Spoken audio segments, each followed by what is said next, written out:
பிஸ்மில்லாஹிர்ரஹ்மானிர்ரஹீம்.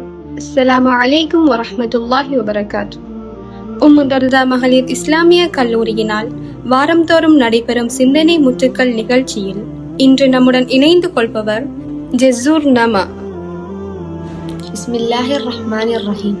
இரத்த உறவை பேணுபவர் என்பது உறவினர்கள் அவருக்கு நன்மை செய்தால் அதற்கு பதிலாக நன்மை செய்பவர் அல்ல, மாறாக உறவினர்கள் உறவை துண்டித்தாலும் அவர்களுடன் உறவை தொடர்ந்து பேணுபவரே உண்மையான உறவை பேணுபவர் என்று நபி ஸல்லல்லாஹு அலைஹி வஸல்லம் அவர்கள் கூறியதாக அப்துல்லா இப்னு அம்ர் இப்னு அல் ஆஸ் ரலியல்லாஹு அன்ஹு அவர்கள் அறிவிக்கின்றார். ஆதாரம் புகாரி. உறவை பேணுவது ஓர் இபாதத்தாகும். ஆகவே பிறரின் நடத்தையை பொறுத்து அல்ல, அல்லாஹ்வின் திருப்தியை நாடியே உறவுகளை பேண வேண்டும். மன்னிப்பு, பொறுமை, அன்பு ஆகியவற்றுடன் உறவுகளை தொடர முயற்சிப்பவரை இஸ்லாம் பாராட்டுகின்றது.